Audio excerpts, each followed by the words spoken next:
Olá, seja muito bem-vindo ao canal de Inspira Artes. Hoje nós vamos trazer quadros feitos com textura. Eu te convido a se inscrever no canal e se você gostar dessa aula, deixa o seu like, vai ajudar o nosso canal a crescer. Essas são as peças que eu vou apresentar para vocês hoje. São três modelinhos de quadro feitos com peças de gesso e aplicação de textura.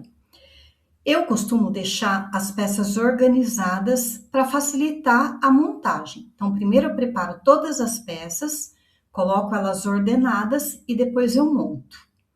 E para fazer o nosso trabalho, eu utilizo a textura Andrapar. Ele é nosso parceiro. Se você quiser conhecer a empresa, tem o link na descrição. Bom, nós vamos montar então as peças na base de gesso. Tem uma aula explicando como que faz essa base. Então, tem três modelinhos, duas são um pouco maiores e uma um pouco menor. E para dar cor, eu vou utilizar esse tipo de tinta. Eu gosto bastante desse tipo para fazer efeito com pincel. Vou mostrar para vocês. Então, vamos para a nossa aula. Vamos precisar de esponja também, que é ela que vai dar o efeito. E uma base para você fazer a mistura. É só isso, vamos direto para o passo a passo.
Pessoal, depois que eu fiz a cor em todas as peças, eu vou pegar a peça que eu vou aplicar, vou fazer alguns riscos atrás com estilete para aderir na massa e vou aplicar a peça na textura.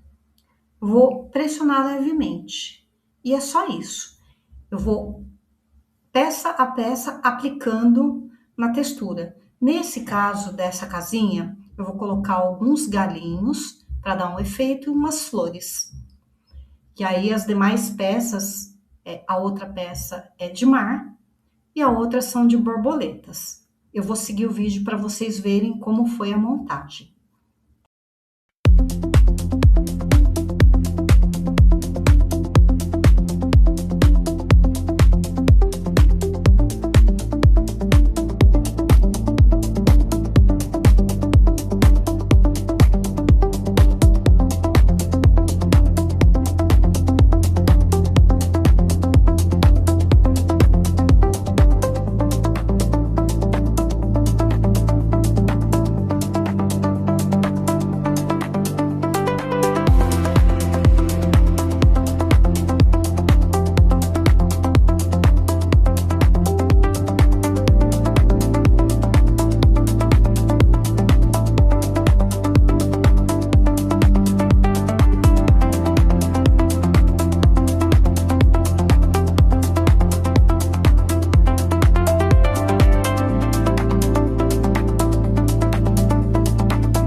Bom, pessoal, e esse foi o resultado final da nossa aula.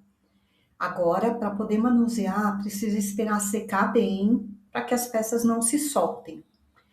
Eu agradeço a sua presença e até a próxima aula.